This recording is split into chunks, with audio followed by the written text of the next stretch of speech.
السلام عليكم ورحمة الله وبركاته. إن الحمد لله نحمده ونستعينه ونستغفره ونعوذ بالله من شرور أنفسنا ومن سيئات أعمالنا من يهده الله فلا مضل له ومن يضلل فلا هادي له وأشهد أن لا إله إلا الله وحده لا شريك له وأشهد أن محمدا عبده ورسوله أما بعد. سبحانك لا علم لنا إلا ما علمتنا إنك أنت العليم الحكيم. اللهم رب اشرح لي صدري ويسر لي أمري واحلل عقدة من لساني يفقهوا قولي. اللهم ربنا زدنا علما نافعا. எல்லா புகழும் அகிலங்கள் அனைத்திற்கும் ஏகரைவனாகிய தூணின்றி வான் படைத்த அல்லாஹ் ரப்பல் ஆலமீன் ஒருவனுக்கே உரித்தானதாகும். அவனது சாந்தியும் சமாதானமும் அவனுடைய இறுதி தூதர் முஹம்மது ரசூலுல்லாஹ் ஸல்லல்லாஹு அலைஹி வஸல்லம் அவர்கள் மீதும் அவர்களை பின்பற்றி வாழ்ந்த சத்திய சஹாபாக்கள், தாபிஈன்கள், தபா தாபிஈன்கள், உலமாக்கள், நல்லோர்கள், நாம் நேசிப்பவர்கள், நம்மை நேசிப்பவர்கள் அனைவரின் மீதும் என்றென்றும் நின்று நிலவட்டுமாக. எல்லாம் வல்ல அல்லாஹ்வின் நல்லடியார்களே, இன்றைக்கு ஹதீஸ் சம்பந்தமாகவும் ஹதீஸில் வரக்கூடிய விஷயங்கள் சம்பந்தமாகவும் பல மக்கள் பேச ஆரம்பித்திருக்கிறார்கள்.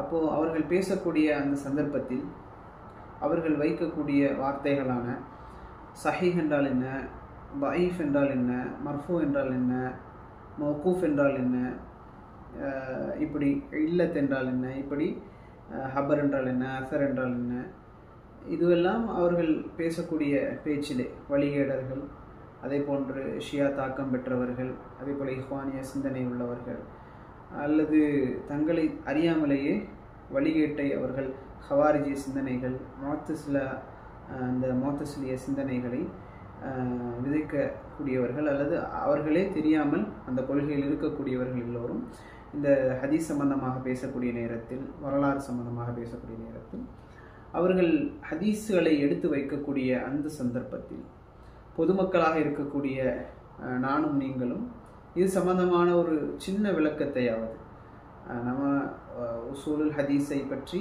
அதிகமாக படிக்க வேண்டும், நானும் நீங்களும் படிக்க வேண்டும். ஆனால் அதை படிப்பதற்கு முன்பாக அடிப்படையான பேசிக்கான ஹதீஸ் என்றால் என்ன, அதை எப்படி விளங்கி கொள்வது. இன்றைக்கு மக்கள் புகாரியையும் முஸ்லீமையும், அதே போல் 6 கிரந்தங்கள் இருக்கு இல்லையா, புகாரி, முஸ்லீம், அபூதாவுத், திருமிதி, நசாயி, இப்னு மாஜா, இந்த புத்தகங்கள் எல்லாம் என்ன சொல்கிறது, இதை பற்றி எல்லாம் படிப்பது. இமாம்கள் ஹதீஸ்களை சஹீஹ் என்கிறார்கள் என்றால் எதன் அடிப்படையில் சஹீஹ் என்று சொல்கிறார்கள்? ஏனென்றால் சில மக்கள் என்ன சொல்கிறாங்க அப்படின்னா, அந்த ஹதீஸ் சஹீஹான ஹதீஸ் தான், ஆனால் குர்ஆனுக்கு முரண்படுது, அதனால் அதை நாங்கள் மறுத்துருவோம். ஹதீஸ் சஹீஹான ஹதீஸ் தான், ஆனால் புத்திக்கு முரண்படுது, அதனால் அல்லாஹ்வுடைய தூதர் இப்படிலாம் பேசியிருப்பாங்களா, அதனால் அதை நம்ம தூக்கி போட்டுற வேண்டியதான். ஹதீஸ் தூக்கி வச்சு என்ன பண்ண போகிறீங்க, ஹதீஸ்ன்னு பேசுகிறீங்களே அப்படின்னு. அப்போது இந்த மாதிரி மக்களுக்கு ஹதீஸ் சம்பந்தமான விஷயத்தில் லேக் ஆஃப் நாலேஜ் இருப்பதை நம்ம பார்க்க முடியுது. பொதுமக்களாக இருக்கக்கூடிய நாம், கல்வியை கற்றுக்கொண்டிருக்கக்கூடிய நாம், இதை பற்றின ஒரு அடிப்படையை மட்டுமாவது நாம் விளங்கி கொள்ளணும் அப்படிங்கிற அடிப்படையில் தான் இன்றைக்கி ஹதீஸ் கலை சம்பந்தமான அடிப்படை விஷயங்களை மட்டும்தான் நாம் பார்க்க போகிறோம். ஹதீஸ் சம்பந்தமாக எனக்கும் பெரிய அறிவு இருக்குது அப்படிங்கிறத நம்ம சொல்லலை. ஹதீஸ் சம்பந்தமாக நான் என்ன படித்தனோ, எங்களுடைய உஸ்தாத் இடத்துல நான் என்ன படித்தனோ அதை மட்டும்தான் என்ன செய்ய போகிறேன், உங்களுக்கு அறிமுகப்படுத்த போகிறேன். எனக்கு எதெல்லாம் தெரியுமோ ஹதீஸ் சம்பந்தமான விஷயத்தில் எங்களுடைய உஸ்தாத் ஷேக் முஃபாரிஸ் தாஜுதீன் ரஷாதி அவங்க எங்களுக்கு கற்றுத்தந்த அந்த விஷயங்களை நான் உங்களுக்கு இன்ஷா அல்லாஹ் சொல்லலாம் அப்படின்னு நினைக்கிறேன். இது பாமர அடிப்படை அறிவு தெரிய வேண்டிய, பாமர மக்கள் தெரிந்து கொள்ள வேண்டிய ஒரு விஷயம், சரிங்களா? ஸோ அந்த ஹதீஸ் சம்பந்தமான விஷயங்களை நாம் பார்ப்போம்.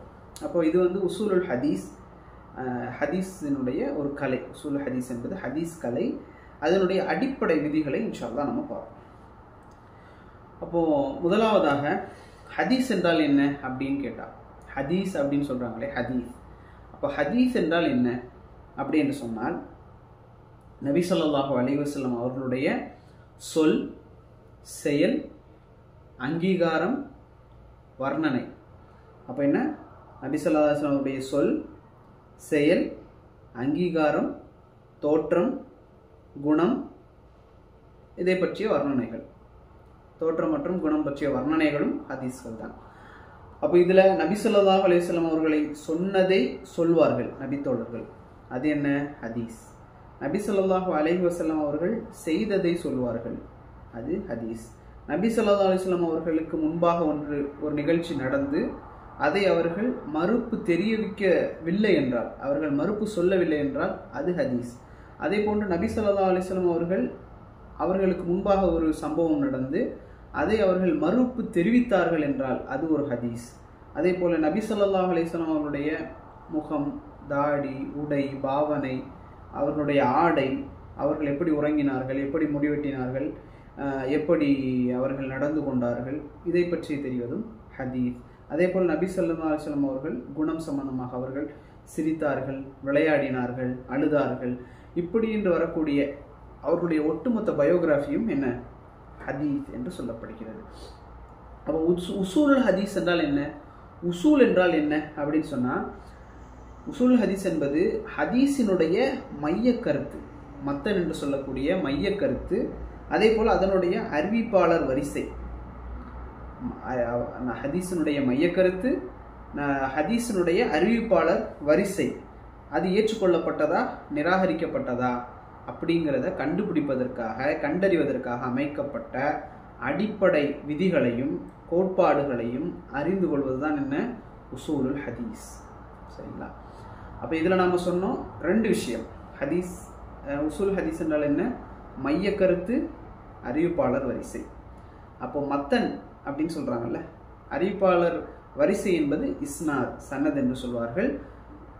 மைய கருத்து என்பது மத்தன்.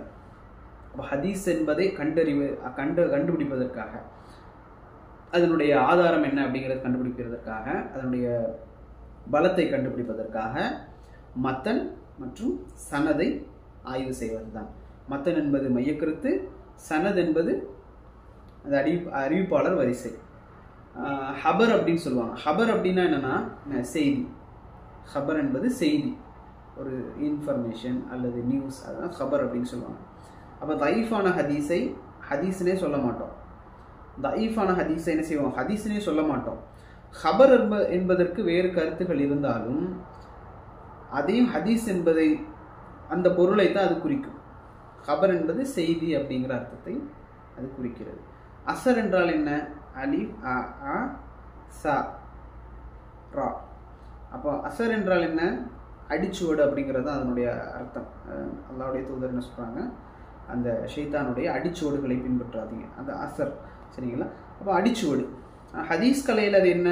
ஹதீஸ் என்பதனுடைய பொருளை அது உள்ளடக்கி இருந்தாலும் சஹாபாக்கள் அதே போல் தாபீன்களுடைய கூற்றுக்களை அசர் அப்படின்னு சொல்லக்கூடிய வழக்கம் இருக்கிறது. அதே போல் சனது என்பதை நாம் பார்த்தோம். இஸ்னாதுன்னு சொல்லுவாங்க. சனது என்பது என்ன? நபிமொழி ஒன்றினுடைய அறிவிப்பாளர் தொடரை என்ன செய்யும்? அது குறிக்கும். இஸ்னாத் அப்படின்னு சொன்னால் ஒரு அறிவிப்பாளர் தான் யாரிடத்திலிருந்தெல்லாம் அந்த ஹதீஸை அறிவிச்சாரோ, யாரிடத்திலிருந்தெல்லாம் கேட்டாரோ அந்த தொடரை சொல்கிறது தான் என்ன? இஸ்னாத் அப்படின்னு சொல்கிறது. இது இஸ்னாதை சொல்கிறது சனத். சனதும் இஸ்னாதும் கிட்டத்தட்ட சேம் தான். இப்போ உதாரணமாக புகாரியினுடைய ஒரு முதல் ஹதீஸ், இன்னமல் அமாலு பின்னியா, இதை ரசூல் ஸல்லல்லாஹு அலைஹி வஸல்லம் அவர்கள் யாரிடத்துல சொல்கிறாங்க? Umar ibn Khattab. ரசூல் ஸல்லல்லாஹு அலைஹி வஸல்லம் அவர்கள் உமர் இப்னு ஹத்தாப் ரதியல்லாஹு அன்ஹு அவரிடத்துல சொல்கிறாங்க.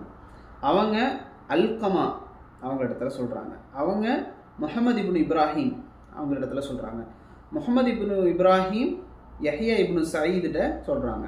அதே போல் யஹ்யா இப்னு சயீத் சுஃபியான் அவங்கள்ட்ட சொல்கிறாங்க. சுஃபியான் ஹுமைதிட்ட சொல்கிறாங்க. ஹுமைதி இமாம் புகாரி இடத்துல சொல்கிறாங்க. அப்போ இமாம் புகாரி இடத்துலேருந்து ஹுமைதி, சுஃபியான், இப்படியே போய் போய் போய் போய் அது நபி அவர்களிடத்துல போய் நிற்கும். இந்த தொடரை சொல்கிறது தான் என்ன? இஸ்னாத் அப்படிங்கிறத நம்ம விளங்கி கொள்ளணும். அப்போ மத்தன் என்றால் என்ன? மத்தன் என்பது ஹதீஸினுடைய மைய கருத்தை குறிக்கும். இப்போ இன்னமல் அமாலு பின்னியா அப்படிங்கிறது வந்து அந்த ஹதீஸை எடுத்தோம். புகாரினுடைய முதல் ஹதீஸ் இன்னமல் அமாலு பின்னியா. இது வந்து என்ன? இதனுடைய கருத்து என்ன? செயல்கள் அனைத்தும் எண்ணங்களை பொறுத்து தான் என்ன செய்யப்படுது? கூலி கொடுக்கப்படுது அப்படிங்கிறது இதனுடைய மைய கருத்து. ஸோ இது மத்தனையும் பார்ப்பாங்க, இஸ்னாதையும் பார்ப்பது தான் உசூலுல் ஹதீஸ். சரி, முஹத்திஸ் அப்படின்னு சொல்லுவாங்க. இதெல்லாம் நம்ம தெரிஞ்சு கொள்ள வேண்டிய வார்த்தைகள். முஹத்திஸ் என்றால் என்ன? ஹதீஸுகளுடைய மைய கருத்து, அறிவிப்பாளருடைய வரிசை, ஹதீஸை அறிவிக்கக்கூடிய அறிவிப்பாளருடைய நிலைமைகள் போன்ற ஹதீஸ் துறை சார்ந்த அந்த அறிவில் ஆழ்ந்த புலமை இருக்கக்கூடியவங்களை தான் முஹத்திஸ் அப்படின்னு சொல்லுவாங்க. முஹத்திஸ் அவங்களுக்கு வந்து எல்லா துறைகளிலும் அறிவு இருக்கும். குர்ஆன் சம்பந்தமான அறிவும் அவங்களுக்கு இருக்கும். ஹாஃபில் அப்படி சொல்லுவோம்ல, ஹாஃபில், இப்போ ஹாஃபில் இப்னு ஹஜர் அல் அஸ்கலானி இப்படிலாம் சொல்கிறாங்க இல்லையா. இப்போ இந்த ஹாஃபில் அப்படிங்கிறது வந்து என்ன, நம்ம இப்போ வழக்கில் வந்து ஹாஃபில் அப்படிங்கிறது வந்து குர்ஆனை மனனம் செஞ்சவங்களுக்கு சொல்கிறது. ஆனால் உண்மையாகவே ஹாஃபில் அப்படிங்கிறத வந்து சலஃபுகள் எப்படி பயன்படுத்தினாங்க அப்படின்னு சொன்னால், ஒரு முஹத்திஸுக்கு மேலாக அவர் அறிவை பெற்றவராக இருப்பார். அதாவது 10,000 20,000 லட்சக்கணக்கான ஹதீஸ்களை மனனம் செஞ்சவராக இருப்பார். ஒவ்வொரு தபக்காத் காலகட்டத்தில் இருக்கக்கூடியவர்களையும் அவர்களை பற்றிய அந்த தபக்காத் பற்றின அந்த அறிவில் வந்து ஆழ்ந்த ஞானம் உள்ளவராக அவர்கள் இருப்பார்கள். அடுத்ததாக ஹாக்கிம். ஹாக்கிம் என்பவர் யார் அப்படின்னு சொன்னால், ஒரு சில சின்ன விஷயங்களை தவிர ஹதீஸ் துறையிலோட இருக்கக்கூடிய அனைத்து துறைகள்லையும் அனைத்து அறிவுகள்லையும் என்ன செய்வாங்க, அவங்க ஞானம் உள்ளவர்களாக இருப்பார்கள். ஹாக்கிம் என்பவர்கள் ஹாஃபிதை விட முஹத்திஸை விட ஒரு உயர்ந்த தரத்தில் இருக்கக்கூடியவர்கள். இதில் நம்ம பார்க்க வேண்டிய விஷயம் இப்னு அபி ஹாத்திம் அர்-ராஷி, அதே போல் தாரகுத்தனி ரஹிமஹுல்லா, அதே போல் அஹ்மத் இப்னு ஹம்பல் ரஹிமஹுல்லா, இவர்கள் எல்லோரும் வந்து சிறந்த ஒரு ஹாக்கிம்களுக்கு தரத்தை எட்டக்கூடியவர்களாக இருந்தார். இவங்க 3 பேரையும் சொல்லுவாங்க மருத்துவர்கள், ஹதீஸ் துறை மருத்துவர்கள், டாக்டர்ஸ் அப்படின்னு சொல்லுவாங்க. ஏன்னா ஒரு சில சின்ன சின்ன விஷயங்களை கூட ஹதீஸை பார்த்தவுடன் கண்டுபிடிக்கக்கூடியவர்களாக இருந்தார்கள். சரி, இப்போ வந்து நம்ம ஹதீஸுக்குள்ள செல்வோம். அதனுடைய தரம் எப்படி பார்க்கப்படுகிறது அப்படிங்கிற சம்பந்தமாக. இதில் வந்து ஹதீஸ் நம்மை வந்தடைந்த விதத்தை பொறுத்து தீர்மானிப்பது. ரொம்ப கவனமாக கேட்கக்கூடிய ஒரு இடம் தான் இது. ஹதீஸ் நம்மை வந்தடைந்த விதம், புகாரி ரஹிமஹுல்லா அவர்களை வந்தடைந்த விதம், இமாம் முஸ்லிம் அவர்களை வந்தடைந்த விதம் எங்கிருந்து, நபி அவர்களிடத்திலிருந்து அது எப்படி நம்மை வந்தடைந்தது அப்படிங்கிற அந்த விதத்தை பொறுத்து 2 விதமாக பிரிப்பாங்க. சரிங்களா, நல்லா பாருங்க. ஹதீஸ் வந்தடைந்த விதம் ஒரு பக்கம் முத்தவாத்திர், இன்னொரு பக்கம் அல் ஆஹாத். ஹதீஸ் நம்மை வந்தடைந்த விதத்தை பொறுத்து 2 விதமாக பிரிக்கணும். ஒன்று அல் முத்தவாத்திர், இன்னொன்று அல் ஆஹாத். இப்போ முத்தவாத்திர் எடுங்க. முத்தவாத்திர் 2ஆக பிரியும். ஒன்று முத்தவாத்திர் அல் லஃப்தி, முத்தவாத்திர் அல் மஅனவி. சரிங்களா, அதே போல ஆஹாத், இந்த பக்கம் ஆஹாத் இருக்கு, அல் ஆஹாத். இந்த ஆஹாத் எப்படியெல்லாம் பிரியுது, அல் மஷ்ஹூர், அதே போல அல் அசீஸ், அதே போல அல் கரீப்.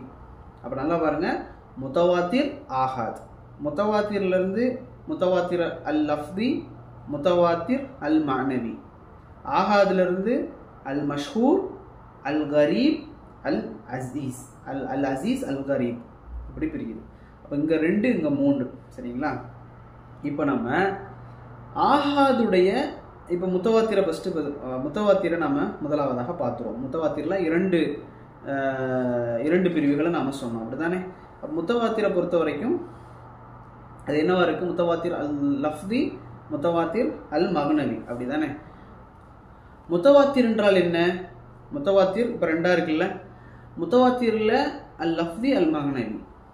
இப்போ முத்தவாத்திர்னா என்ன அப்படின்னா, ஒரு ஹதீஸில் ஒவ்வொரு தபக்கா, ஒரு ஹதீஸை ரசூல் ஸல்லல்லாஹு அலைஹி வஸல்லம் அவர்கள் அறிவிக்கிறாங்க, அவங்க அறிவிக்கக்கூடியது ஒவ்வொரு தபக்காக்களாக தாண்டி வரும். தபக்கா என்பது காலகட்டம். இப்போ இந்த ஒவ்வொரு தபக்காவிலும் குறைஞ்சது 10 நபர்கள், இதில் கருத்து வேறுபாடு இருக்குது, 4ன்னு சொல்கிறாங்க, 10ன்னு சொல்கிறாங்க. எங்களுக்கு இமாம் சொல்லி தந்தது 10 அப்படிங்கிறது. ஸோ அதனால் ஒவ்வொரு தபக்கா காலகட்டத்திலையும் 10 நபர்கள், குறைந்தது 10 நபர்கள் இடம்பெற்றிருந்தாங்கன்னா அந்த ஹதீஸ் என்ன, முத்தவாத்திர் அப்படிங்கிற தரத்தை எட்டும். அதிகபட்சமாக எவ்வளோ வேணாலும் இருக்கலாம், 100 பேரும் செல்லும். குறைஞ்சது 10 பேர் இருக்கணும் ஒவ்வொரு தபக்காலையும். அதுதான் முத்தவாத்திரான ஹதீஸ். அப்போ ஒவ்வொரு தபக்கால நம்பியவங்க ஃபர்ஸ்ட் தபக்கா சொல்கிறாங்க 10 பேர் கேட்டிருக்காங்க, அடுத்த தபக்கால 10 பேர் கேட்டிருக்காங்க, அடுத்த தபக்கால 10 பேர், அடுத்த தபக்கால 20 பேர், அடுத்த தபக்கால 50 பேர். இப்படி ஒவ்வொரு தபக்காலையும் குறைந்தது 10 பேர் அறிவிச்சிருந்தாங்க அந்த ஹதீஸ் எட்டக்கூடிய அந்த காலம் வரைக்கும் அப்படின்னு சொன்னால் அது என்ன முத்தவாத்திரான ஹதீஸ் அப்படிங்கிறதாக சொல்லப்படுது. சரி, இந்த முத்தவாத்திர் ரெண்டா பிரியுது. ஒன்று அல் லஃப்தி, அனதர் ஒன் மஅனவி. லஃப்தி என்றால் என்ன அப்படின்னா, அந்த ஒவ்வொரு தபக்காலையும் 10 பேர் அறிவிக்கிறாங்க இல்லையா, இந்த எல்லாருமே அந்த ஹதீஸினுடைய வார்த்தைகளில் ஒன்று கூட மாறாமல் ஒவ்வொரு தபக்கால இருக்கிறவங்களும் ஒரே மாதிரி அறிவிச்சாங்க அப்படின்னா அது முத்தவாத்திர் அல் லஃப்தி. உதாரணமாக நபி ஸல்லல்லாஹு அலைஹி வஸல்லம் அவர்கள் சொல்லாத ஒரு விஷயத்தை யார் சொன்னதாக சொல்கிறாரோ அவர் தன்னுடைய இருப்பிடத்தை நரகத்தில் ஆக்கி கொள்ளட்டும் அப்படின்ற ஒரு ஹதீஸ் வருது இல்லையா, அவக்கமாக்கால். இந்த ஹதீஸை சஹாபாக்கள்ல மட்டும் 70 பேர் கிட்டத்தட்ட அறிவித்திருக்கிறாங்க. சரி, மஅனவி என்றால் என்ன? மஅனவி என்பது கருத்து. சொல் சேமா இல்லாட்டாலும் கருத்து சேமா இருக்கும். ஹதீஸினுடைய வார்த்தைகள்ல கருத்து மாறி இருந்தாலும் அதனுடைய பொருள் மாறாமல் அறிவிக்கப்படக்கூடிய செய்திகளை மஅனவி அப்படின்னு சொல்லுவோம். இதுலேயும் ஒவ்வொரு தபக்காலையும் 10 பேர் அறிவிப்பாங்க. செய்தி சின்ன சின்ன வித்தியாசங்கள் இருந்தாலும் கருத்து ஒரே கருத்தாக இருக்கும். இதுவும் முத்தவாத்திரான செய்தி தான், ஆதாரமான செய்தி தான். உதாரணமாக நபி ஸல்லல்லாஹு அலைஹி வஸல்லம் அவர்கள் கையை உயர்த்தி துவா செய்தார்கள் அப்படிங்கிற செய்தி சஹாபாக்கள்ல மட்டும் கிட்டத்தட்ட 100 ஹதீஸ்கள் வந்திருக்கு. அப்போ முத்தவாத்திரான செய்திகளுடைய எண்ணிக்கை எவ்வளோ இருக்குது அப்படின்னு பார்த்தா 200க்கு மேலாக முத்தவாத்திரான செய்திகள் நம்ம இடத்துல இருப்பதாக இமாம் அவங்க சொல்லி தந்தாங்க. அப்போது இதுதான் சரிங்களா. முத்தவாத்திர் அப்படின்னு சொன்னால் ஒவ்வொரு தபக்காலையும் குறைஞ்சது 10 பேர் அறிவிச்சிருக்கணும். முத்தவாத்திர் அல் லஃப்லின்னு சொன்னால் அந்த அந்த 10 பேர் அறிவிக்கிற எல்லா ஹதீஸ்களுமே ஒரே பொருள், ஒரே சொல், அந்த சொல்லாடல் அதில் பயன்படுத்தப்பட்டிருக்கும், சேமாக இருக்கும் அந்த வார்த்தைகள் எல்லாம். முத்தவாத்திர் அல் மஅனவி அப்படின்னு சொன்னால் வார்த்தைகள் சேமா இல்லாட்டாலும் கருத்து சேமாக இருக்கும். ஸோ இது முத்தவாத்திர் அப்படிங்கிறது ரொம்ப பலமான செய்தி. முத்தவாத்திரில் தஈஃப் அப்படிங்கிற ஒரு விஷயமே கிடையாது. அது முழுக்க முழுக்க சஹீஹான ஏற்றுக்கொள்ளக்கூடிய விஷயமாக இருக்கு. சரி, முத்தவாத்திர் சாப்டரை க்ளோஸ் பண்ணிக்கோங்க. இப்போ ஆஹாதுங்கிறத ஒன்று பார்த்தோம்ல. இப்போ இந்த ஆஹாதை நாம் எப்படியெல்லாம் பிரித்தோம்?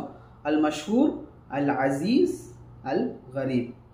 முத்தவாத்திரான ஹதீஸ் அப்படின்னா என்ன அப்படின்னு, ஆஹாதான ஹதீஸ்னா என்ன அப்படின்னு சொன்னால் முத்தவாத்திர் லெவலை அடையாத, முத்தவாத்தினுடைய அந்த அளவை அடையாத எல்லா ஹதீஸ்களும் ஆஹாதான ஹதீஸ் அப்படிங்கிறத நாம் புரிஞ்சு கொள்ளணும்.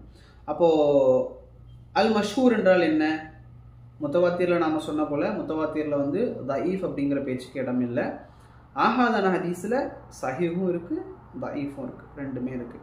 அப்போது அல் மஷ்ஹூர் என்றால் என்ன ஆஹாதில் அப்படின்னு சொன்னால் ஹதீஸினுடைய அந்த ஹதீஸில் ஒவ்வொரு தபக்காலையும் குறைந்தது 3 நபர்கள், அதிகப்படியாக 10 நபர்கள். 10 நபருக்கு மேலே போனால் முத்தவாத்திரில் போயிடும். குறைஞ்சது 3 பேர், அதிகப்படியாக 10 பேர், இப்படி ஒவ்வொரு தபக்காலையும் அறிவித்திருந்தார்கள் அப்படின்னு சொன்னால் 4, அதாவது 3 to 10 அறிவிச்சிருந்தாங்க அப்படின்னு சொன்னால் அது ஆஹாத் அல் மஷ்ஹூர். சரிங்களா?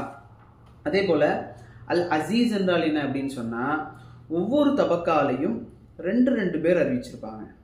இது ஆஹாதில் அல் அசீஸ். அதே போல் அல் கரீப் அப்படின்னு சொன்னால் ஒவ்வொரு தபக்காலையும் ஒரே ஒரு நபர் அறிவிச்சிருப்பார். இது என்ன? ஆஹாத் அல் கரீப். சரிங்களா? இப்போது ஹதீஸ் நம்மை வந்தடைந்த விதத்தை பொறுத்து 2ஆக நம்ம பிரிச்சிருக்கோம், அப்படி தானே? அல் முத்தவாத்திர், அல் ஆஹாத். முத்தவாத்திரில் அல் லஃப்லி, அல் மகனவி. இதில் லஃப்லினா சொல் எல்லாம் சேமாக இருக்கும், மகனவினா சொல் சேமா இல்லாட்டாலும் கருத்து சேமாக இருக்கும். ஒவ்வொரு தபக்காலையும் 10 பேர் அறிவிச்சிருப்பாங்க. சஹீஹான செய்திகள் மட்டும் கொண்டது தான் முத்தவாத்திர். ஆகாது அப்படின்னு சொன்னால் அதில் 3 to 10 பேர் இருந்தாங்கன்னா அது என்ன அல் மஷ்ஹூர், 2 பேர் இருந்தாங்கன்னா அல் அசீஸ், ஒருத்தர் மட்டும் அறிவிச்சா இருந்தார், ஒவ்வொரு தபக்காலையும் ஒருத்தர் அறிவிக்கிறாருன்னா அது கரீப். ஸோ இது நல்லா விளங்கிச்சா? ஹதீஸ் நம்ம வந்தடைந்த விதத்தை பொறுத்து இப்படித்தான் பிரிப்பாங்க. யாராவது ஒருத்தர் இது முத்தவாத்திரான ஹதீஸ், இது ஆகாதான ஹதீஸ் அப்படின்னு சொன்னால் நம்ம எளிதாக புரிந்து கொள்ளலாம். முத்தவாத்திர்னா இந்த ஹதீஸ் ரொம்ப பலமானது, நம்ம நம்பித்தான் ஆகணும். ஆகாத் நம்ம ஆய்வு செஞ்சு பார்க்கணும், இப்படிங்கிறத நம்ம விளங்கி கொள்ளலாம்.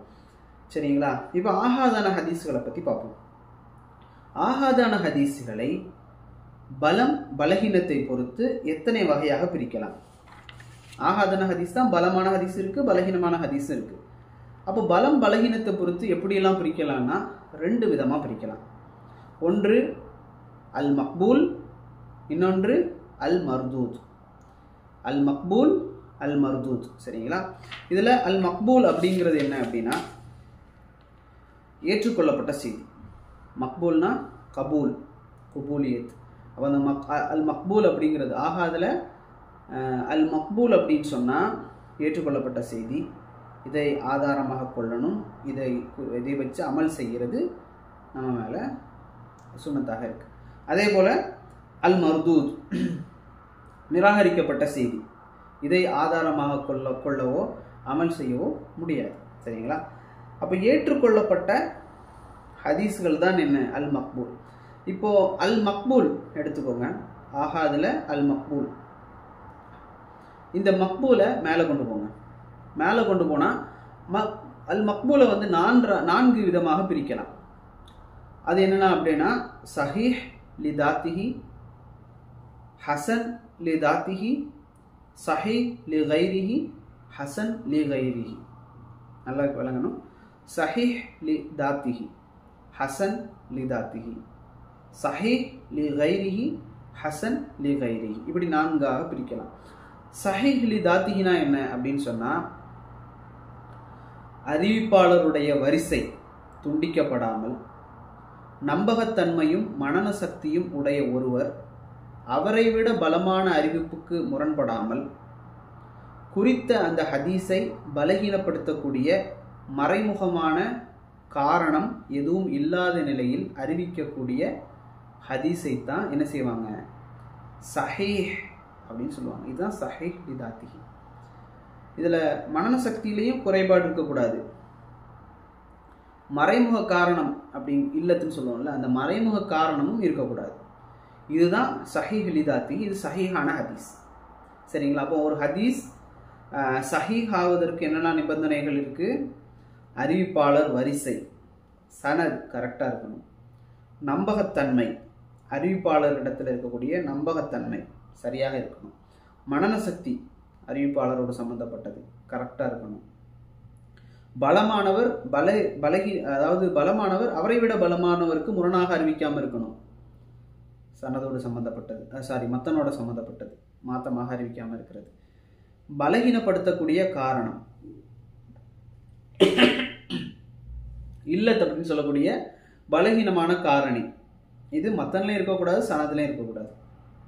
இந்த 5 விஷயங்கள் சரியாக இருந்தாதான், இதுதான் நிபந்தனை. இது தவிர குர்ஆனுக்கு முரண்படுதனோ அல்லது புத்திக்கு முரண்படுதனோ எந்த நிபந்தனையும் கிடையாது.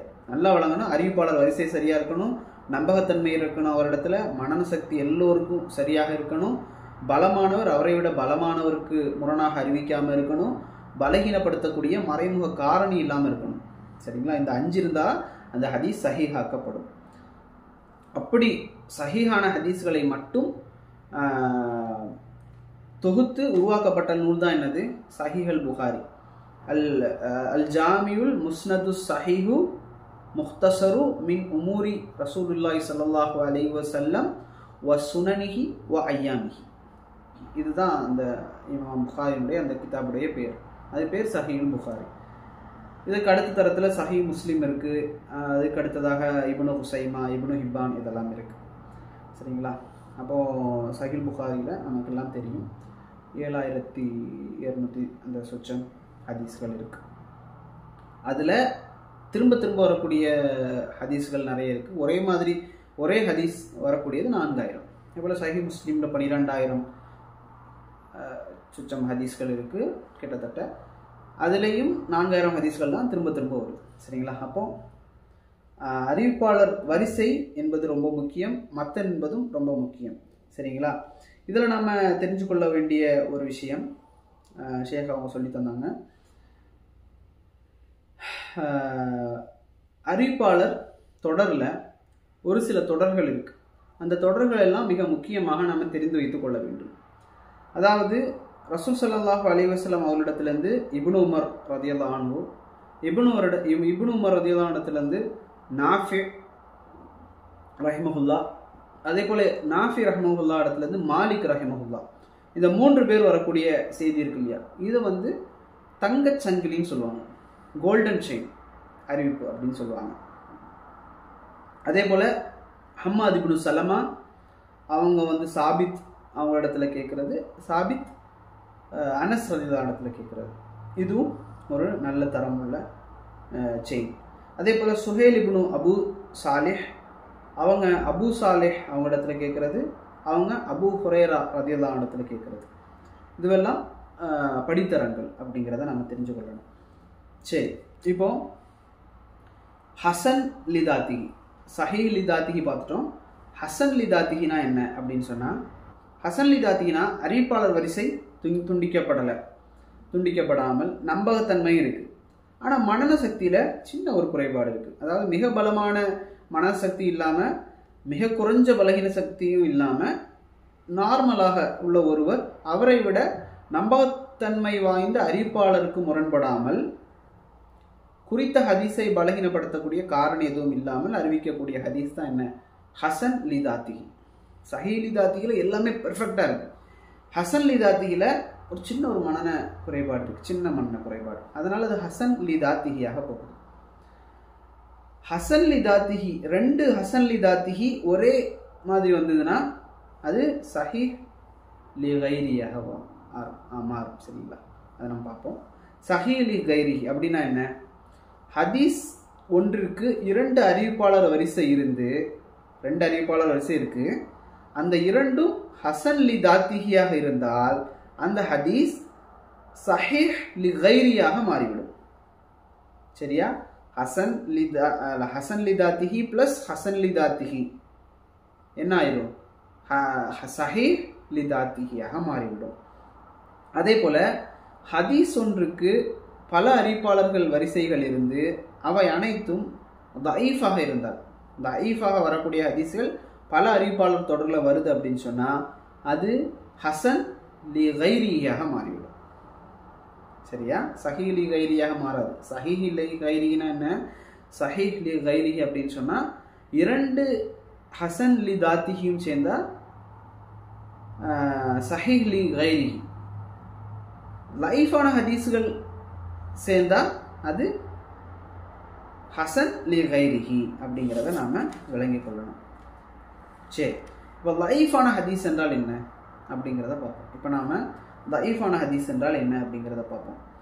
தஈஃபான ஹதீஸ் அப்படின்னு சொன்னால் இந்த ஹசன் தரத்தை கூட எட்டாத அனைத்து ஹதீஸ்களையும் தஈஃபான ஹதீஸ்கள் அப்படிங்கிறத நாம் விளங்கிக் கொள்ளணும்.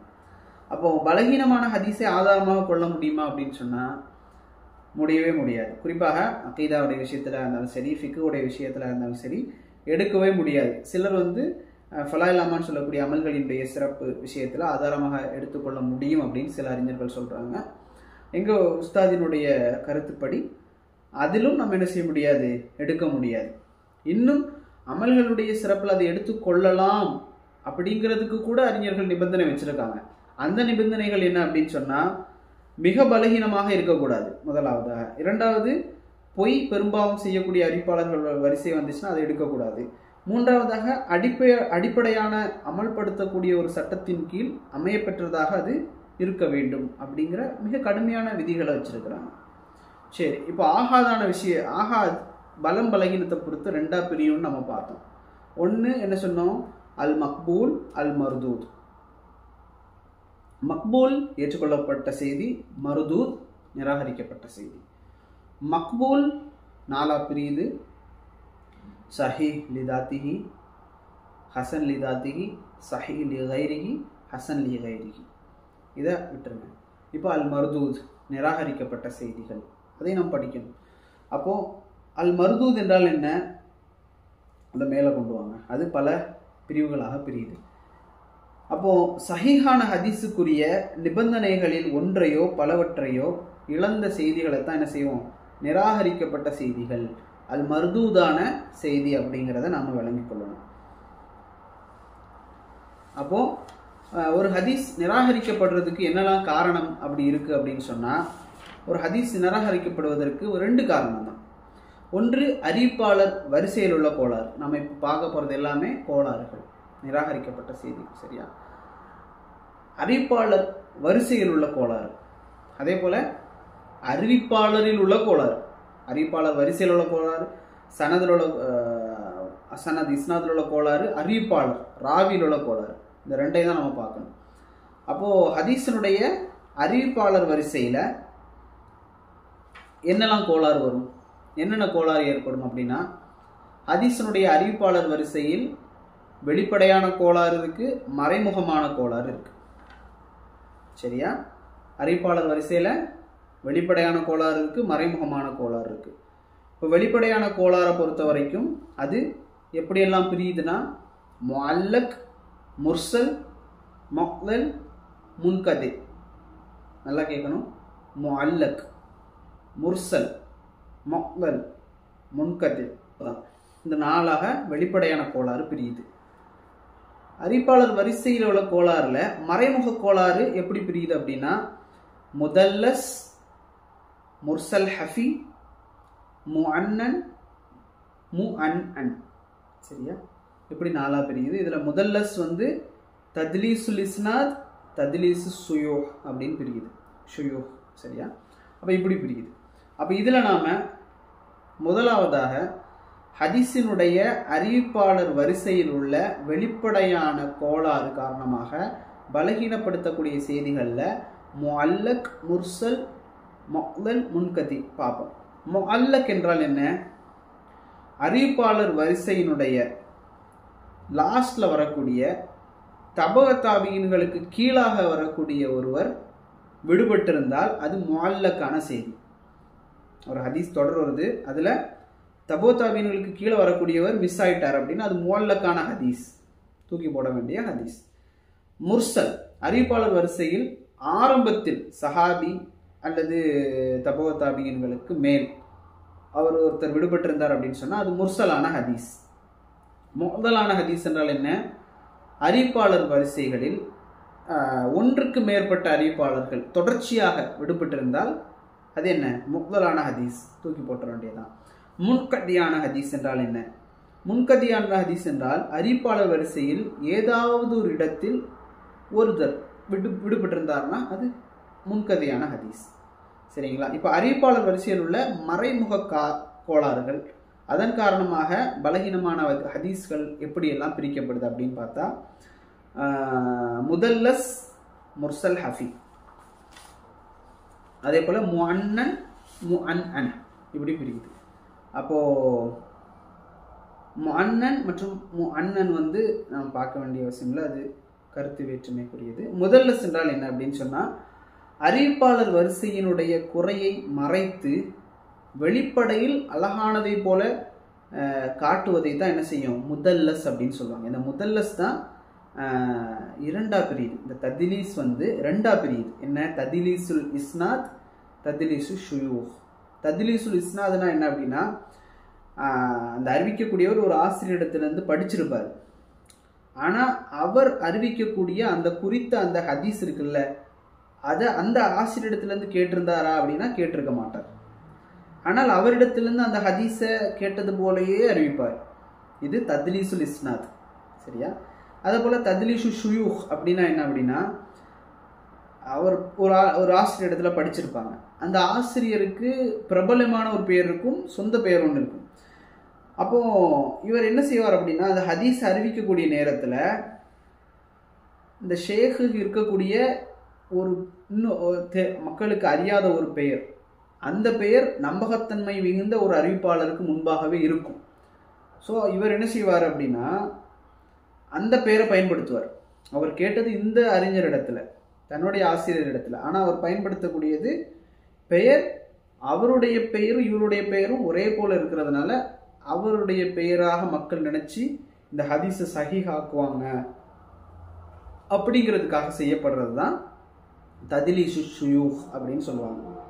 சரி, அப்போ நாம என்ன செஞ்சிட்டோம், முதல்லஸ்னா என்னன்னு பார்த்துட்டோம். முர்சல் ஹஃபினா என்ன அப்படிங்கிறத நம்ம பார்த்தோம். முர்சல் ஹஃபி அப்படின்னு சொன்னால் சமகாலத்தில் வாழ்ந்த அல்லது அவர் சந்தித்த ஒருவரிடமிருந்து அவர் கேட்காத ஒரு ஹதீஸை அவரிடத்திலிருந்து கேட்டது போன்றே அறிவிக்கக்கூடியது தான் என்ன, முர்சல் ஹஃபி அப்படிங்கிறத நாம் விளங்கிக் கொள்ளணும். அப்போ இதுதான் அதாவது முதல்லஸ், முர்சல் ஹஃபி. இதில் நம்ம இன்னும் ரெண்டு சொன்னோம், அன். இந்த அன் அப்படிங்கிறது வந்து ஹதீஸில் வந்து அன் அப்படிங்கிற வார்த்தையை போட்டு வரும், அவர் இவர் அறிவித்தார் அப்படின்னு சொல்லி வர்றது. அதே போல் அன்னன் அப்படிங்கிறதும் வரும். இது ரெண்டும் கருத்து வேற்றுமைக்குரியது, அது சம்பந்தமாக ஆழமாக நமக்கு தெரியாது. அதே போல் இப்போது ஃபர்ஸ்ட் நாம் இப்போ பார்த்தது என்ன அப்படின்னு சொன்னால், அறிவிப்பாளர் வரிசையில் வரக்கூடிய கோளாறுகளை பார்த்தோம். இப்போது அறிவிப்பாளரில் உள்ள கோளாறு, அறிவிப்பாளரில் உள்ள குறை விமர்சனம் அப்படின்னா என்ன அப்படிங்கிறத பார்ப்போம். அப்போது அறிவிப்பாளர்களுடைய நம்பகத்தன்மை, மார்க்கப்பற்று, மனன சக்தி, அறிவுத்திறன் போன்றவற்றில் உள்ள குறைபாடுகளை விமர்சனம் செய்வது தான் நாம் விளங்கிக் கொள்ள வேண்டியது. அப்போ நம்பகத்தன்மை ஒன்று, மார்க்கப்பற்று ஒன்று, மனன சக்தி ஒன்று, அறிவுத்திறன் ஒன்று.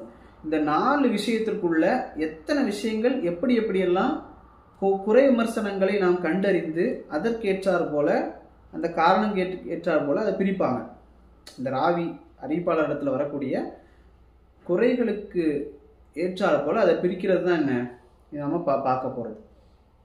சரியா? அப்போது இதில் நாம் என்ன பார்க்க போகிறோம் அப்படின்னா, விமர்சனம், அந்த குறை விமர்சனம் செய்யப்படுவதற்கான காரணிகள் வந்து 10 காரணங்கள் இருக்கு. அந்த 10 காரணங்களை வச்சு தான் அந்த ஹதீஸனுடைய பெயர்களை நாம் என்ன செய்வோம், பிரிப்போம். முதலாவது அந்த 10 ரெண்டாக பிரிக்கலாம். ஒன்று வந்து நம்பகத்தன்மையோட சம்மந்தப்பட்டது, இன்னொன்று அறிவாற்றல், மனன சக்தியோட சம்மந்தப்பட்டது. எப்படி அறிவிப்பாளருடைய குறை அதை வந்து ரெண்டாக பிரிக்கலாம். ஒன்று வந்து நம்பகத்தன்மையோடு சம்மந்தப்பட்டது, இன்னொன்று மனன சக்தி அறிவாற்றலோடு சம்மந்தப்பட்டது.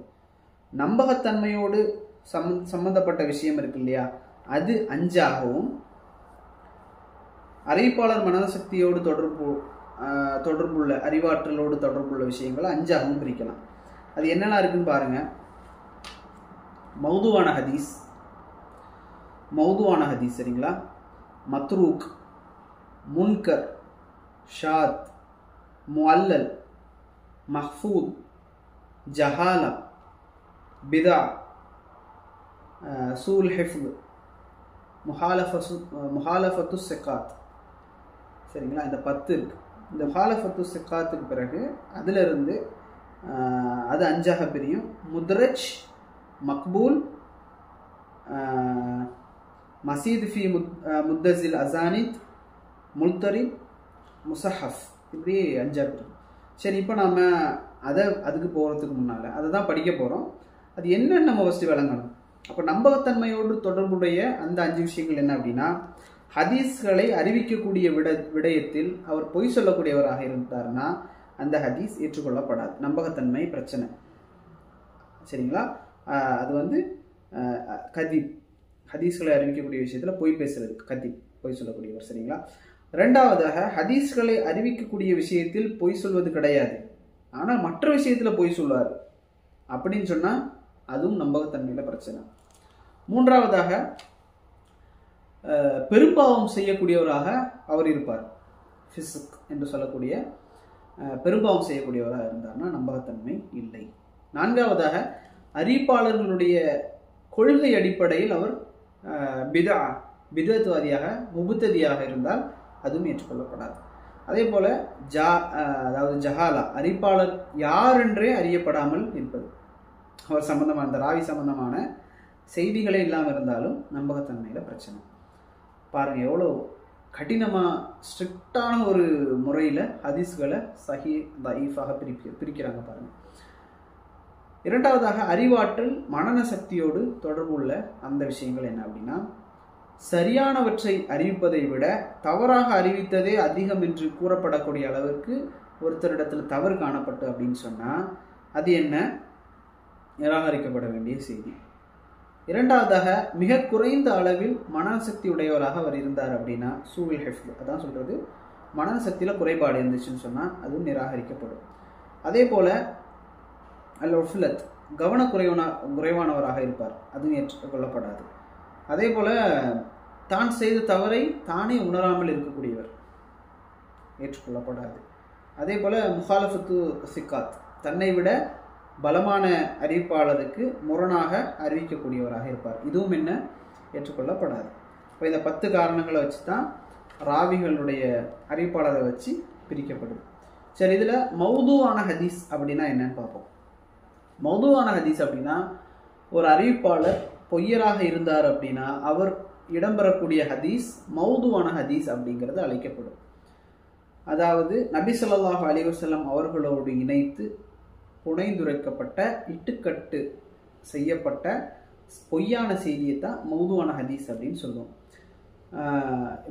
பலவீனமான செய்திகள்லேயே ரொம்ப மோசமான பிரிவை சேர்ந்தது இந்த மௌதுவான செய்தி தான். இந்த வகையான செய்திகளை அறிவிப்பது தடை செய்யப்பட்டது. மௌதுவான செய்திகள் எப்படியெல்லாம் பிரிக்கப்படும் அப்படின்னா, எப்படி அறியப்படும் அப்படின்னா, இது மௌதுவான செய்தி அப்படின்னு எப்படி அறியப்படும் அப்படின்னா, இட்டுக்கட்டியவர் தானாக அதனை என்ன செய்வார், ஒப்புக்கொள்வார். அதே போல் இட்டுக்கட்டியவர் அதனை ஒப்புக்கொள்வது போன்ற படித்தரத்தில் அது இருக்கும். அறிவிப்பாளரிடத்தில் காணப்படக்கூடிய வெளிப்படையான காரணங்கள், அதாவது இதை வச்சே இது செஞ்சுருவாங்க, அதை முடிவு செஞ்சுருவாங்க. சரிங்களா?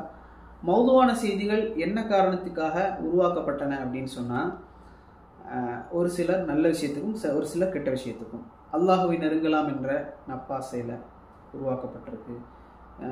தங்களுடைய இயக்கம் குழுவிற்கு வலு சேர்ப்பதற்காக உருவாக்கப்பட்டிருக்கு.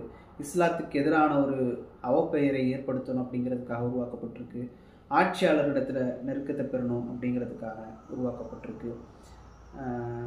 சம்பாதிக்கிறதுக்கு, பொருள் ஈட்டுவதற்கு, தங்களை வளர்த்து கொள்வதற்கு, பிரபலம் அடைவதற்கு, இப்படி பல காரணங்களுக்காக இந்த மௌதுவான ஹதீஸ்கள் உருவாக்கப்பட்டிருக்கு. சரி, அடுத்ததாக மத்ரூக் அப்படின்னு சொன்ன ஹதீஸ் நம்ம பார்த்தோம். ஒருவர் ஹதீஸை அறிவிப்பதில் பொய்யராக இல்லாட்டாலும் அவர் மற்ற விஷயங்களில் பொய் சொல்லியிருந்தார் அப்படின்னா அந்த ஹதீஸ் மத்ரூக். சரிங்களா? அந்த மத்ரூக் அப்படிங்கிற தரத்தை அது பிடிக்குது. முன்கர் அப்படின்னா என்ன அப்படின்னா, ஒருவர் பெரும்பாவம் செய்பவராக, நிறைய தவறுகள் செய்பவராக, மிகவும் கவனக்குறைவானவராக இருத்தல் போன்ற இந்த 3 தன்மைகள் உள்ளவராக இருந்தால் அது அல் ஹதீஸுல் முன்கர் அப்படிங்கிறத காணப்படும். அப்புறம் மஅரூஃப் அப்படின்னா முன்கருக்கு ஆப்போசிட். மஅரூஃபான ஹதீஸ் அப்படின்னு சொன்னால் முன்கருக்கு ஆப்போசிட் ஆனது, பலமான செய்தி தான் மஅரூஃப் அப்படின்னு சொல்லுவோம். முன்கர் மஅரூஃப். சரிங்களா? ஷாதான ஹதீஸ் என்றால் என்ன? ஷாதான ஹதீஸ் அப்படின்னு சொன்னால், நம்பகத்தன்மையுடைய அறிவிப்பாளர் ஒருவர் அவரை விட நம்பகத்தன்மையுடைய அறிவிப்பாளருக்கு மாற்றமாக அறிவித்தார் அப்படின்னு சொன்னால் அது ஷாதான ஹதீஸ். இப்போ ஒரு அறிவிப்பாளர் இருக்கிறார், அவர் பலமானவர் தான், ஆனால் அவரை விட பலமானவர் ஒரு செய்தியை சொல்லியிருக்கார், அதுக்கு மாற்றமாக இவர் அறிவிச்சிருக்கார் அப்படின்னா இவர் சொன்ன செய்தி ஷாத் அப்படிங்கிற தரத்துக்கு போகும். பலமானவர் சொன்ன செய்தி மஃபூல் அப்படிங்கிற தரத்துக்கு போகும். அப்போ இந்த ஷாதான ஹதீஸை எடுத்துக்கொள்ள முடியாது. சரியா? அதே போல் முஅல்லல் என்றால் என்ன? வெளிப்படையில் சரியாக அது காட்சியளித்தாலும் மறைமுகமான காணப்படக்கூடிய ஒரு தவறு, ஒரு குறைக்கு தான் என்ன செய்யப்படும், அந்த வடுக்கு தான் முஅல்லல் அப்படிங்கிற பெயரை சொல்லுவாங்க. தான் செய்த தவறை தானே உணராதவர் அறிவிக்கக்கூடிய அந்த அறிவிப்பை தான் முஅல்லல் அப்படிங்கிற விஷயமாக சொல்லுவாங்க. அடுத்ததாக முஹாலஃபத்து சிக்காத். இப்போ இந்த நம்ம சொன்னோம் முஹாலஃபத்து சிக்காத் அப்படிங்கிறது 5ஆக பிரியும் அப்படின்னு. முஹாலஃபத்து சிக்கானா என்னன்னு நம்ம ஃபஸ்ட்டு பார்த்தோம். தன்னை விட பலமான அறிவிப்பாளருக்கு மாற்றமாக அறிவிப்பது. இதிலிருந்து 5 வகையான ஹதீஸ் வகைகள் வருது. ஒன்று அல் முத்ரஜ், அல் மக்பூல், அல் மசீத் ஃபி முத்தஸில் அசானித், அல் முல்தரிப், அல் முசஹஃப். இதில் முதலாவதாக அல் முத்ரஜ் என்றால் அறிவிப்பாளர் ஹதீஸில் தனது வார்த்தையை சேர்த்து கொண்டால் அது என்ன? அல் முத்ரஜ். இரண்டாவதாக அல் மக்பூல். மக்பூல் என்றால் என்ன? ஒன்றுக்கு பதிலாக இன்னொன்றையோ இஸ்னாதில் ஒருவருக்கு பதிலாக மற்றவரையோ மாற்றி சொல்றது. சரியா? அடுத்ததாக அல் மசீத் முத்தஸில் அசானித் அப்படிங்கிறது வந்து இஸ்னாத் முழுமையாக இருந்தாலும் அறிவிப்பாளர் தொடரில் அதிகரிப்பு நடந்திருப்பதை, கூட்டப்பட்டிருப்பதை இது குறிக்கும். அல் முல்தரிப் அப்படின்னு சொன்னா பலமான ஒரு ராவி, ஒரு அறிவிப்பாளர் ஒரே ஹதீஸை பலவிதமாக அறிவிப்பு செய்திருந்தால் அது என்ன? இந்த அல் முல்தரிப்ல வரும். அதே போல அல் முசஹஃப் என்றால் ஒரு அறிவிப்பாளர் ராவி அறிவித்த செய்திகளில் சொல் மற்றும் கருத்துக்கு மாற்றமாக ஹதீஸனுடைய சொற்களை மாற்றி சொன்னதை இது குறிக்கும். அடுத்தபடியாக ஜஹாலத், ஜஹாலாவான ஹதீஸ். ஹதீஸுல் ஜஹாலா என்றால் என்ன? அறிவிப்பாளர் யார் என்றே தெரியாமல் இருப்பது. அறிய முடிந்தாலும் அவர் எப்படிப்பட்டவர் அப்படிங்கிறத நியாயப்படுத்தவோ அல்லது விமர்சிக்கவோ முடியாத ஒரு சூழலில் அவர் அந்த ஹதீஸ் என்ன செய்யப்படும்? ஜஹாலா என்று அறிவிக்கப்படும். அதே போல பிதா அப்படிங்கிற ஹதீஸ்னா என்ன அப்படின்னா அறிவிப்பாளர் கொள்கையில் பிதத்துடையவராக இருப்பார். அதுவும் ரெண்டா பிரிக்கப்படும். என்னன்னா இறை நிராகரிப்புக்கு கொண்டு போகக்கூடிய பிதாத், பாவமாக கருதப்படக்கூடிய பிதாத். பிதாத்துல நல்ல பிதாத்லாம் இல்லை, குல் பிதாத்தின் தலாலத். சரியா? அப்போ பிதாவான ஹதீஸுகள் இந்த ரெண்டு சம்பந்தமாக வந்தாலும் அது என்ன செய்யப்படும்? நிராகரிக்கப்படும். சூல் ஹிஃப், அவர் என்ன? மனன சக்தியில் குறைபாடு. ஆரம்பத்தில் நல்ல மனன சக்தி உடையவராகவும் பிறகு மனன சக்தியில் கோளாறு ஏற்பட்டிருந்தால் அந்த ஹதீஸ் சூல் ஹிஃபுலாக கருதப்படும். சரி, இவ்வளவுதான். அப்போது நான் இது சம்பந்தமான அந்த பிக்சரை நான் பதிவு செய்கிறேன். அப்போ நாம் பாருங்கள். ஃபஸ்ட் நாம் பார்த்தோம் ஹதீஸ்கள் நம்மை வந்தடைந்த விதத்தை பொறுத்து அல் முத்தவாத்திர், அல் ஆஹாத். முத்தவாத்திர் அல் லஃப்லி, அல் மஅனவி. ஆஹாத் எப்படி பிரியுது? அல் மஷ்ஹூர், அல் அசீஸ், அல் கரீப். இது வந்தடைந்த விதத்தை பொறுத்து. அதை அப்படியே ஓரம் வச்சிருங்க. ஆஹாதான ஹதீஸ் என்ன? பலகீனமான, அது பலம் பலகீனம். முத்தவாத்திரை பொறுத்த வரைக்கும் முழுக்க முழுக்க பலம். ஆஹாதை பொறுத்த வரைக்கும் பலம் பலகீனம். அப்போது பலம் என்ன? மக்பூல், ஏற்றுக்கொள்ளப்பட்டது. பலகீனம் என்ன? மர்தூத், நிராகரிக்கப்பட்டது. பலத்தை கொண்டு வருவோம். பலம் எப்படியெல்லாம் பிரியுது? சஹீஹ் லி தாத்திஹி, ஹசன் லி தாத்திஹி, சஹீஹ் லி கைரிஹி, ஹசன் லி கைரிஹி. சரியா? இதை அப்படியே கொண்டு போயிடுவோம். இப்போ ஆஹாதில் பலகீனமான ஹதீஸ்கள் அல் மர்தூத், அது எப்படியெல்லாம் பிரியுது? அல் மர்தூத் எப்படியெல்லாம் பிரியும் அப்படின்னு சொன்னால் நிராகரிக்கப்பட்ட செய்தி எப்படியெல்லாம் நிராகரிக்கப்படும்? அறிவிப்பாளர் வரிசையில் உள்ள கோளாறு, அறிவிப்பாளர்களோட கோளாறு. அறிவிப்பாளர் வரிசையில் இருக்கக்கூடிய கோளாறு எப்படியெல்லாம் பிரியுது? வெளிப்படையான கோளாறு, மறைமுகமான கோளாறு. வெளிப்படையான கோளாறு எப்படியெல்லாம் பிரியுது? முஅல்லக், முர்சல், மக்லல், முன்கதி. அதே போல் மறைமுகமான கோளாறு எப்படியெல்லாம் பிரியுது? முதல்லஸ், முர்சல் ஹஃபி, முஅன்னன், முஅன்அன். சரியா? அடுத்ததாக இது எல்லாமே அறிவிப்பாளர் வரிசையில் வரக்கூடிய கோளாறு. இதில் என்னென்ன விடுபட்டு இருந்தால் எப்படி அப்படிங்கிறத நம்ம பார்த்தோம். அடுத்ததாக அல் மர்தூத். மர்தூத் வந்து அறிவிப்பாளரில் இருக்கக்கூடிய கோளாறு. அறிவிப்பாளரில் என்னெல்லாம் பிரச்சனை இருக்குது அப்படிங்கிறத பார்க்கும்போது அதில் மௌதுவான ஹதீஸ், மத்ரூக், முன்கர், ஷாத், முஅல்லல், மஹ்ஃபூல், ஜஹாலா, பிதா, சூல் ஹிஃபுல், முஹாலஃபத்து சிக்காத். இப்படி 10 பிரியுது. இதில் இதெல்லாம் என்ன அப்படின்னா எதனால இந்த அறிவிப்பாளரில் கோளாறு இருக்குது அப்படிங்கிறத சொல்கிறது. முஹாலஃபத்து சிக்காத்தில் வந்து அது 5 பிரியும். முத்ரஜ், மக்பூல், மசீத் ஃபி முத்தஸில் அசானித், முல்தரிப், முசஹஃப். இப்படி பிரியுது. சரியா? ஸோ இதுதான் சுருக்கமான ஹதீஸ் கலையினுடைய ஒரு அறிமுகம். சரியா? ஸோ ஸோ இதை நாம் தெரிஞ்சு வச்சுக்கொள்ளணும், எழுதி வச்சுக்கொள்ளணும் இன்ஷா அல்லாஹ்.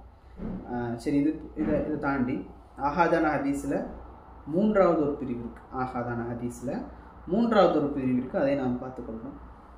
அது என்னென்னா, ஹதீஸ் யாரோடு இணைக்கப்படுது அப்படிங்கிறத வச்சு அது முடிவு செய்யப்படும். அது என்னென்னா அல் ஹதீஸுல் குதுசி. நமக்கெல்லாம் தெரியும், நிறைய இடத்துல கேட்டிருக்கோம் ஹதீஸுல் குதுசி, ஹதீஸுல் குதுசி அப்படின்னு சொல்லி.